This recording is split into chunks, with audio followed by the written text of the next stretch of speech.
I think it's safe to say our love story is a true example of how opposites attract.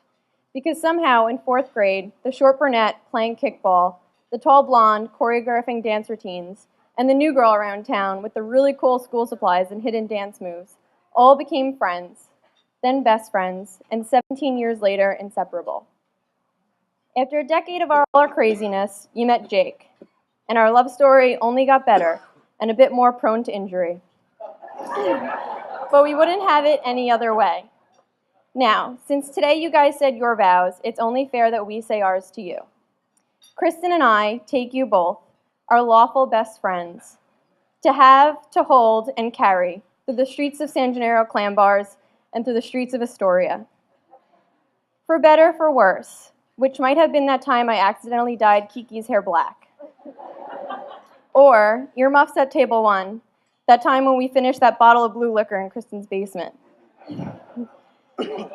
For richer, for poorer, Jake, we'll talk to Kiki about her crazy oyster and Uber habits later. In sickness and in health, even that time Jake accidentally stepped on glass outside the bar. We will love you and honor you both all the days of our lives. Here is to decades more of endless friendship, endless love, and forever fitting the max occupancy into the queen-size bed you own. So Keith, before I start, I just wanted to say I know your dream was for the three of us to do a choreographed dance. And the night is young. Maybe after a few glasses of champagne on the dance floor later, Dee and I will be more agreeable.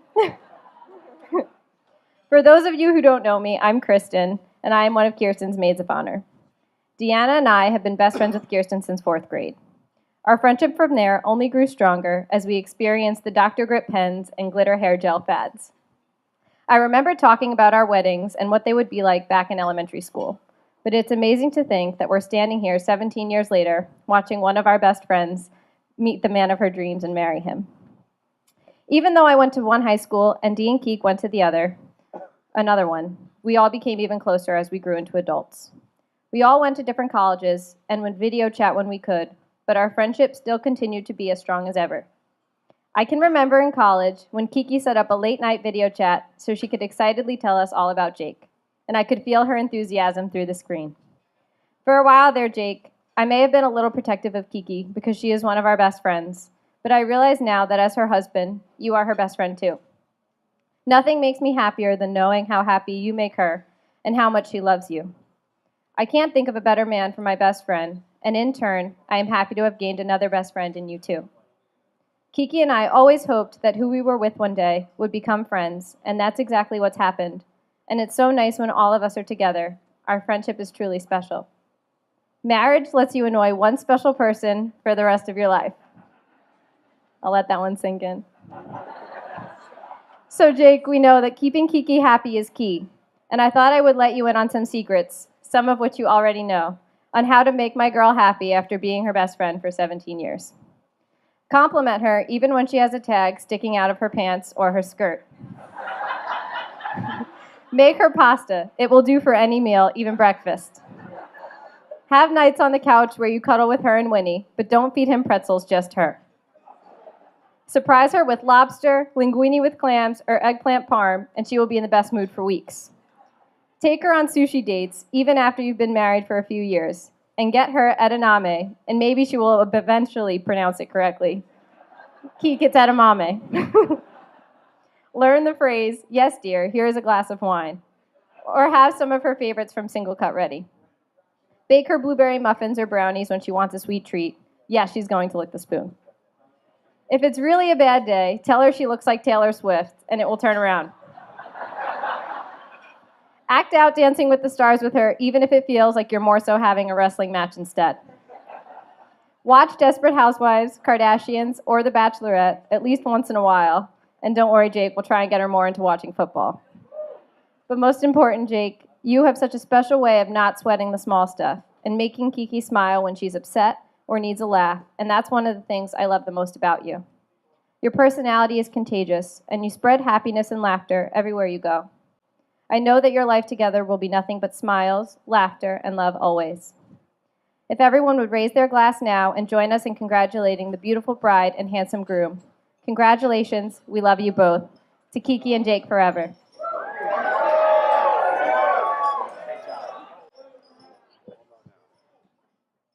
I don't know. I'm about to follow that up.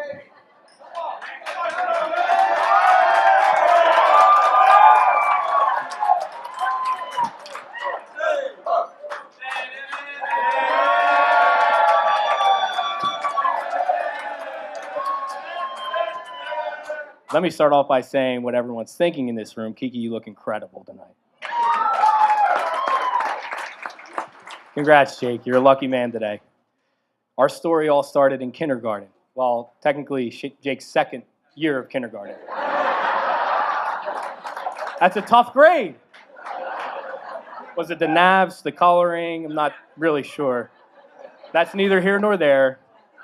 We went on to spend every single grade together all the way through college. I can recall one Friday afternoon where we were casually sipping combined 64 ounces of frozen margarita at the local watering hole, San Antonio's. Jake looked down the bar at Kiki, and he looked over at me and he said, "I'm going to marry that girl one day." He's had the same look on his face all day today. I was standing next to him, as he did that day. It was only a few years later that Jake would casually be asking me to be his best man in a crowded bar at about 1 a.m. He said, "No matter how long we spend apart, it's always been me and you from the beginning." And I think that really symbolizes our relationship. I could sit here and talk to you about it all night, obviously, but just to highlight a couple of everlasting memories. When Jake and I were younger, we were so bad together. Truly. We were so loud and rambunctious, we literally had to have scheduled visits. Like we were prisoners. I personally think it was all the iced tea we used to chug that Mrs. Conair put twice the recommended amount of sugar in. So that one's on you, Deb.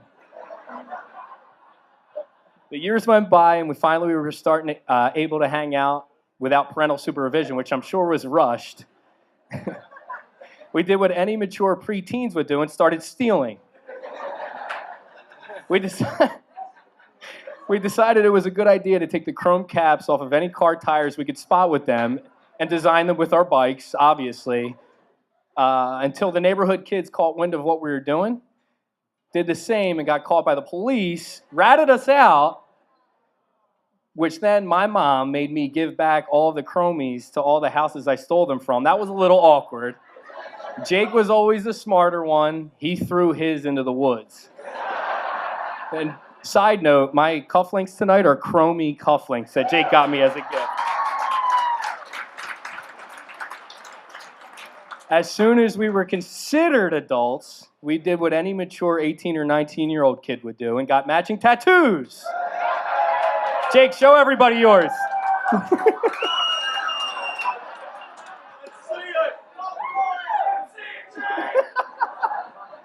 Putting all that aside, I've always looked up to Jake, not only literally but figuratively.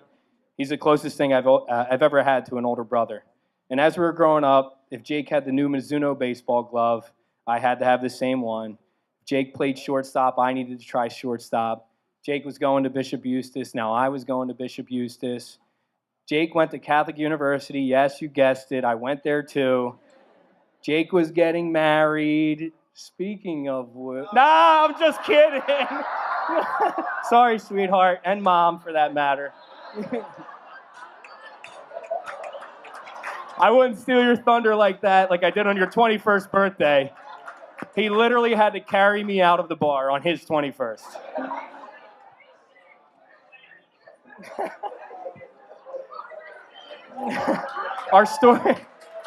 Our story wouldn't be complete without certain people that couldn't be with you tonight that I feel like I need to mention. First, Mrs. Spears and Lauren, we're so happy that you're here. There's not a day that goes by that we don't think of Kevin. We miss him so much. And I speak for me, Jake, Sean, and Joey when I say that.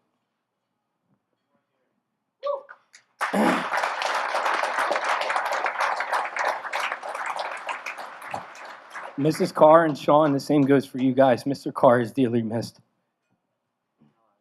Lastly, Jake's nan and pop. His next-door neighbors, his second set of parents. Nan would be telling Kiki how beautiful she looks while she's up here wiping Jake's face, licking her finger. Pop would be cutting a rug, telling inappropriate jokes to people he just met. This is a man that once said to Jake and I out his backyard, me and him were arguing outside of his shed. He said, "Hey, Jake, maybe she doesn't want to go in there with you." One thing that's not mentioned much when we talk about Nan and Pop is how absolutely perfect that they were for each other.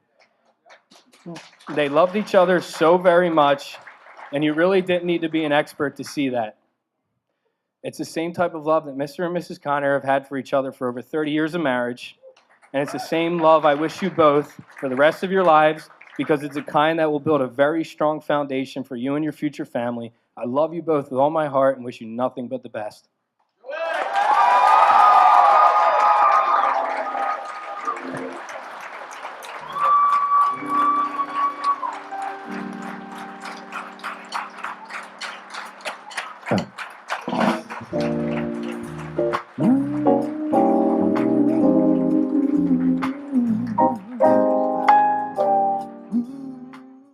Just want to say thank you to everyone for being here.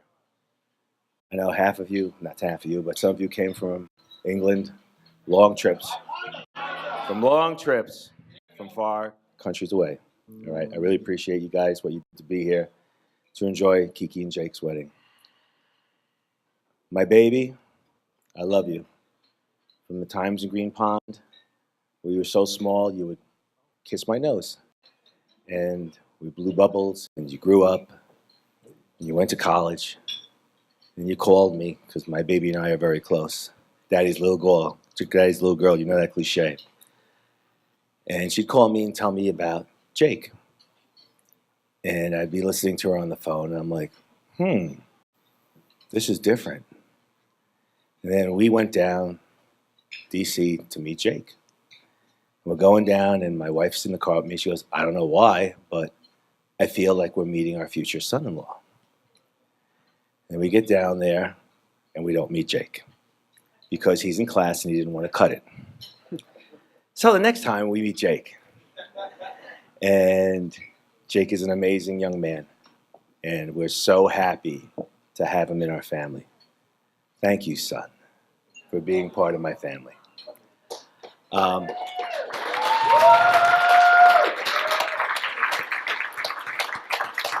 I appreciate everybody being here. There's a lot of love in this room right now, and the love is for these two people. And just want to give them a cheers, and it's all about them. Thank you.